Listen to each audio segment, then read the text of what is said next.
வாங்க சார், உட்காருங்க. உட்காரதுக்கெல்லாம் வரல கௌசி. ஸ்டேஷனுக்கு கூப்பிட்டா நீ வரமாட்டியா? நான் தான் உன்னை தேடிட்டு வரணுமா? சார், நீங்கள் சொல்கிறது ரொம்ப தப்பு. கவுன்சிலர் கொலைக்கெல்லாம் எங்கள் ஆளுங்களை ஆஜர்படுத்த முடியாது.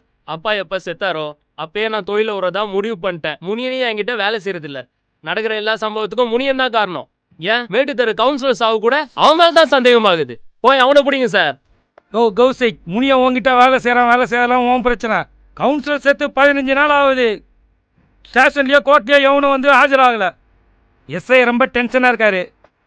2 நாள் டைம் தரேன், அதுக்குள்ளே எவனையோ வந்து ஆஜர் பண்ண சொல்லு. இப்படி இல்லைன்னா கேஸில் நானும் இறங்க வேண்டியிருக்கும், உங்களை கைய வைக்க வேண்டியிருக்கும். புரிஞ்சுதா? பார்த்துக்க, நான் வரேன்.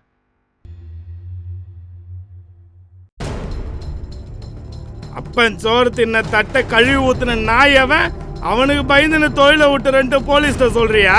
டேய், நான் அவனுக்கு பயந்துட்டுலாம் வேணான்னு சொல்லடா. இப்போ நம்ம நிலவரம் சரியில்லை, கொஞ்ச நாள் அமைதியா இரு. ஆமா, இப்படி எதை சொன்னாலும் அமைதியாயிருன்னு சொல்லிதான் அந்த முனிய நம்ம தலைமையில நின்று ஏறான். நீயே எதுவும் பண்ண மாட்டேங்கிற, என்னையே ஒன்னும் பண்ண விட மாட்டேங்கிற. நான் சொல்றத ஒரு நிமிஷம் பொறுமையா கேளு. அவனை என்ன பண்ணணும்னு எனக்கு தெரியும். டேய் டேய் நில்றா.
அண்ணா வணக்கம். என் பேர் கரியன், அது ஐநா. எங்களை பற்றி சொல்லிக்க கூடாது, இருந்தாலும் சொல்லி தான் ஆகணும். அதானே எங்களோட பெருமை. அண்ணா, மொத்தம் தமிழ்நாட்டில் 32 கொலை. அதில் லோக்கல் ஸ்டேஷன்லேருந்து சிஎம் செல்லு வரைக்கும் எந்த சாட்சியம் எந்த எவிடன்ஸ் இல்லைன்னா பாருங்களேன். பக்கத்து ஸ்டேட்லேருந்து ஆர்டர் வருது. என்ன ஒன்று, கொலைக்கான காரணத்தை ஐநாட்ட கரெக்டாக சொல்லிட்டீங்கன்னு வைங்க. அப்படி சொல்லிட்டீங்கன்னு வைங்க, பிசர் இல்லாமல் முடிச்சு தரோம். இங்க இருக்கவெல்லாம் ஆளா தெரியல உனக்கு. எங்க இருந்தா எவனையோ கூட்டு வந்து பேரம் பேசிட்டு இருக்க, அசிங்கமால உனக்கு. தம்பி, நாங்க இருக்கிற இடம் எங்களுக்கே தெரியல, அப்படி தெரியாத இடத்துக்கு உங்க விஷயம் வந்திருக்குன்னா புரிஞ்சுக்குங்க. நீங்க சொல்லுங்கண்ணா. எங்கள் அப்பா பேர் தெம்பையா பாண்டியா, எல்லாம் அவரை தெம்பான்னு சொல்லுவாங்க. சிறுவர் சீர்திருத்த பள்ளியிலேருந்து தண்டனை காலம் முடிஞ்சு வர அப்பா அம்மா இல்லாத அனாதை பசங்கள்லாம் தத்தெடுத்து வளர்ப்பாரு. அப்படி வர பசங்களை பல தொழிலுக்கு பயன்படுத்துவார். அப்படி வந்தவன் தான் முனியன். ரொம்ப விசுவாசமாக வேலை பார்த்தான். தேனியிலேருந்து வர சரக்கெல்லாம் அவன் தலைமையில தான் சப்ளை ஆகிட்டு இருந்தது. அப்பாவுக்கு தெரியாமல் ஒரு நாள் அவன் ஆளை போட்டு சரக்கு இறக்கிட்டான். இந்த விஷயம் லேட்டாக தான் அப்பாவுக்கு தெரிஞ்சுது. தான் நம்பின ஒருத்தன் நம்பிக்கை துரோகம் பண்ணிட்டான். அதனால் அப்பா அவனை கொல்லணும்னு முடிவு பண்ணிட்டாரு.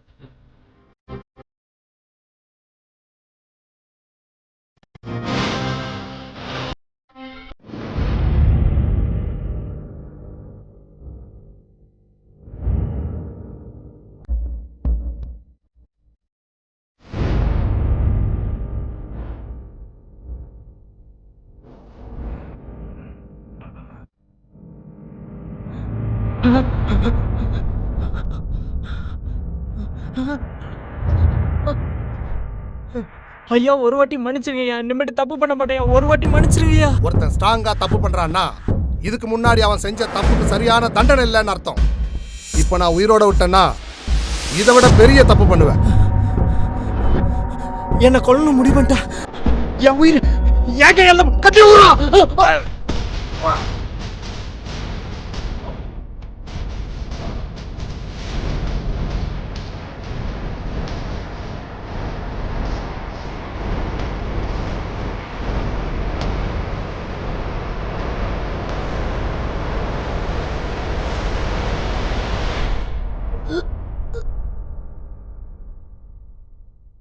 அண்ணே இருத்துட்டு கிடக்கு, மொத்தமாக எடுத்து போட்டுருவா. எப்போ அவன் உயிரை போக்கிக்கணும்னு நினைச்சானோ இதுக்கப்புறம் அவன் நம்ம பிரச்சனைக்கு வரமாட்டான். அவனை தூக்கிட்டு போய் ஹாஸ்பிட்டலில் போடுங்கடா.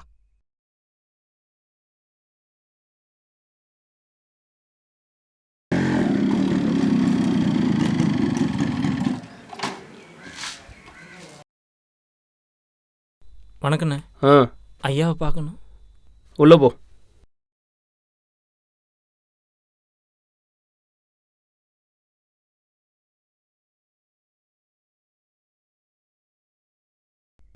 என்னடா எங்கே வந்த? ஐயா வர சொல்லியிருந்தார்.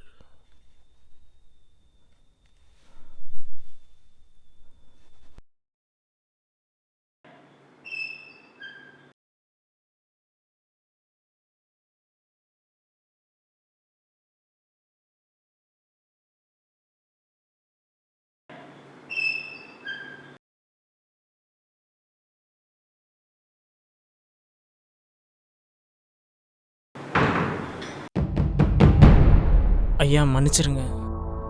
அதெல்லாம் ஒன்றும் பிரச்சனை இல்லை. சின்னவன் மேலே ரொம்ப கோபமாக இருக்கான். அவன் கோபம் வரையட்டும், நான் சொல்லி அனுப்புகிறேன். அதுக்கப்புறம் நீ வந்தால் போதும். அதுக்காக மன்னிப்பு கேட்கலைங்க ஐயா. அரசாட்சிப்படியும் சரி மனசாட்சிப்படியும் சரி நம்ம செய்கிற தப்புக்கு தக்க தண்டனை இருக்குது. ஆனால் நான் செஞ்ச தப்புக்கு என்னை கொல்லணும்னு நினச்சது மிகப்பெரிய தப்பு. அதனால்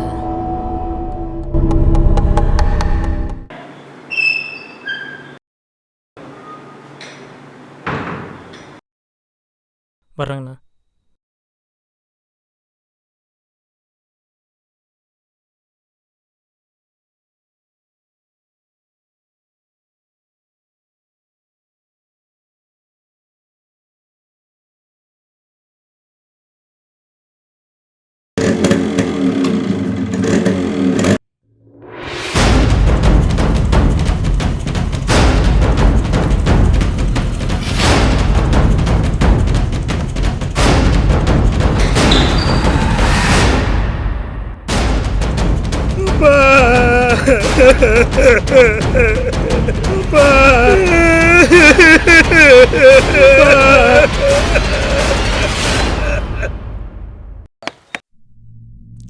கௌசிக், உங்க பேரு கௌசிக் தானே?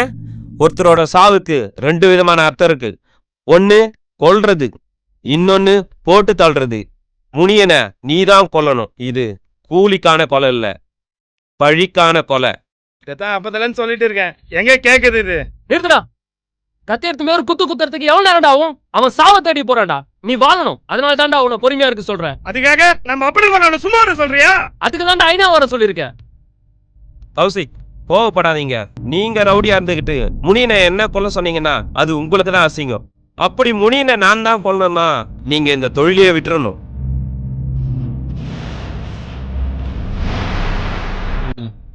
நான் தொழிலை விட்டுரு, நீ அவனை முடிச்சிடு.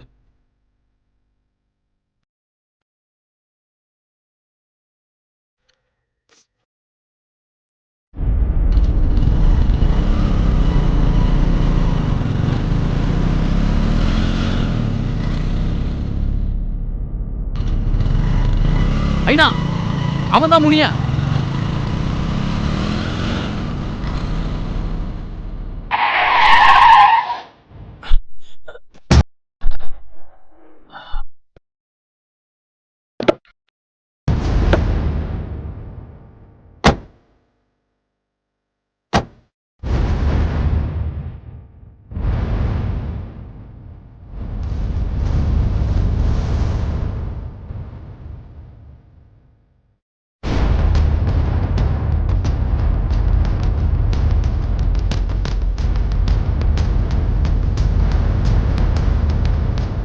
ஏய், என்னடா பண்றீங்க அங்க?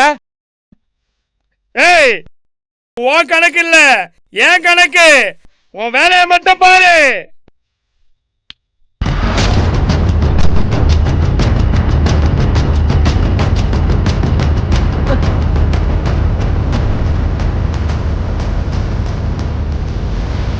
எங்க அப்பனே கொன்ன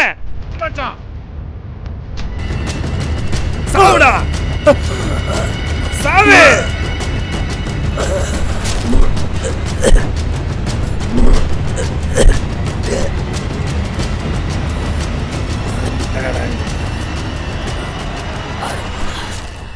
அன்னைக்கு உங்க அப்பன் செத்தமா பாடி கூடாதுன்னா கௌரவத்தை காப்பாத்தினாரு.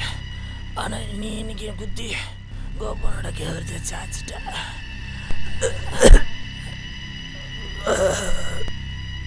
என்னடா பாக்குற? நான் செத்து 6 மணி நேரம் ஆச்சு.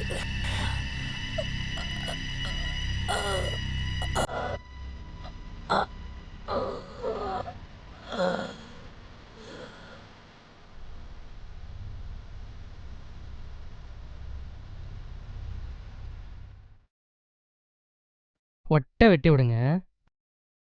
அதுக்கு மொட்டடிக்க சொல்லுப்பா. பேசாம இருடா, நீங்க வெட்டி விடுங்க.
யாரா நீ? அவனை நான் பார்க்கணும். ஏய், என்ன அவன் இவன் பேசுற? டேய் மச்சான் இருடா.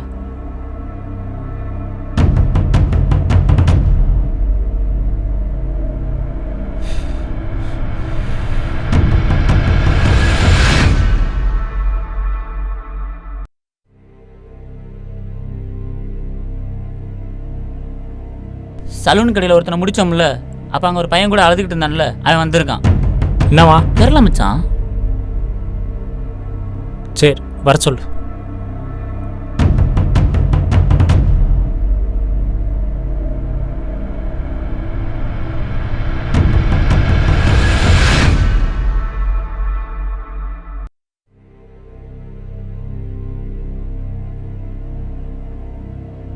என்னடா?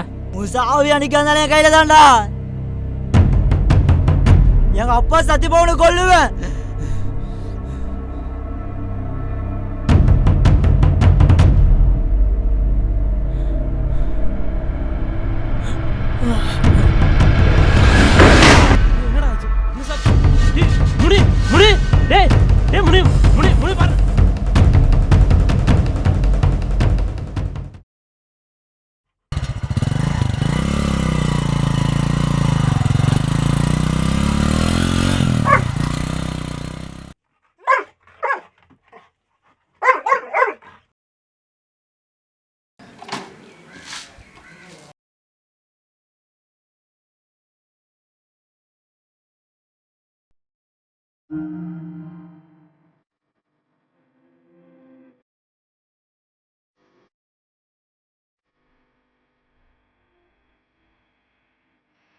முனியா,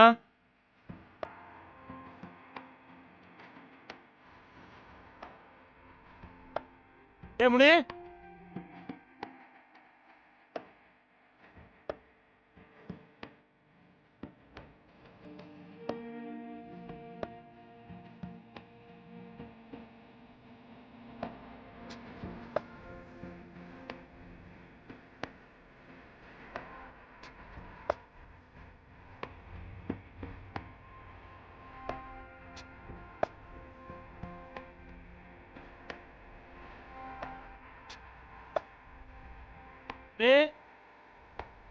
முனியா,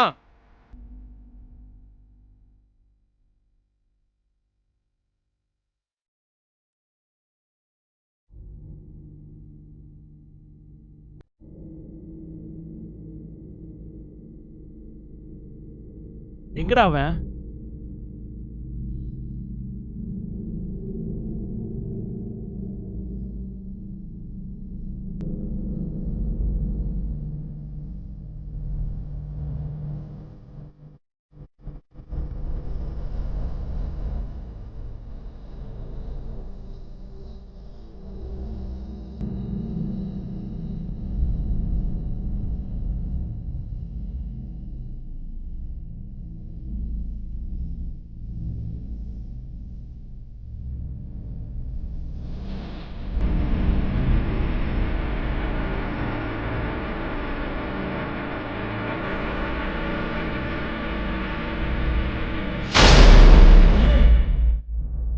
இங்க என்னடா பண்ற?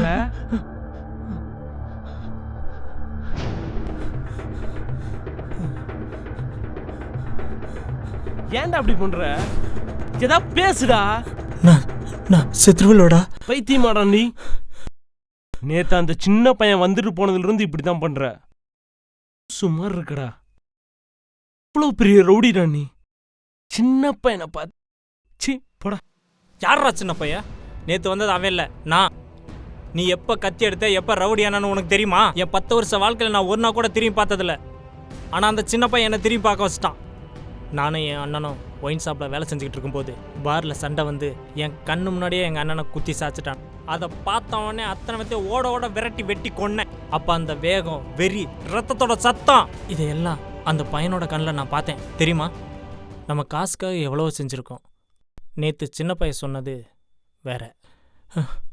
கண்டிப்பா எனக்கு ஏதோ ஆயிரும்டா. நாங்கெல்லாம் இருக்கும்போது அப்படி விட்டுருவோமா? ஏன் மனசு போட்டு குழப்பிக்கிற? வா, கீழே போலாம் வா.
நான் சாப்பிடுவேன். ஒரு சின்ன பையன் கையால நான் சாப்பிடுவேன். உன் சாவி அடிக்காத கையில தாண்டா என் அப்பா சத்தி போக கொள்ளுவேன்.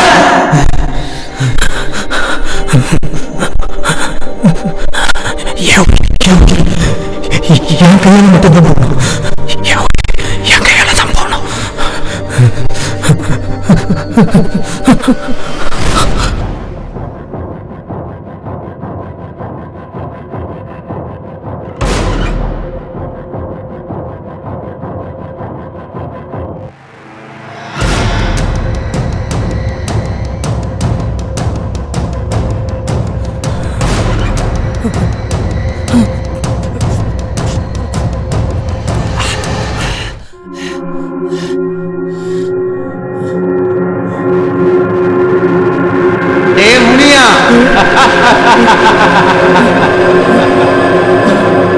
எத்தனை பேர் கண்ணுல மரண பயத்தை காட்டியிருப்ப, எத்தனை பேரை கழுத்தறுத்து கொண்டிருப்ப. இப்ப பாத்தியா, ஏதோ ஒரு சின்ன பையன் அவன் கையால சாகிறதுக்கு பயந்து விஷத்தை குடிச்சிட்டல, இதுவும் ஒரு இனச்சாவதாண்டா.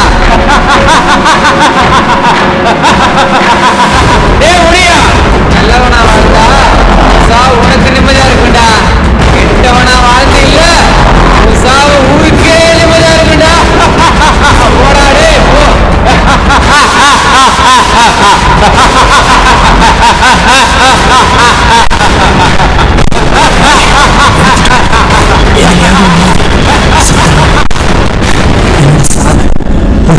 விபத்தா தான் இருக்கும், தற்கொலை இருக்கக்கூடாது.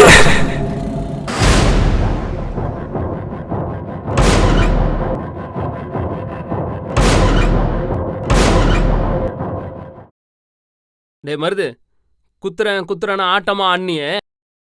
இப்ப நீ அவனை குத்தி அப்பாவோட சாவைய அசிங்கப்படுத்திட்டியாடா. கௌசிக், உன் தம்பியை திட்டாத. அவன் என் கௌரவத்தை காப்பாத்திட்டான். அவசரப்பட்டு நான் அவனை குத்திருந்தேன்னு வச்சுக்கேன், எனக்கு தானே அசிங்கம். ஒருத்தரோட சாவல என்னங்க அசிங்கம் கௌரவம்?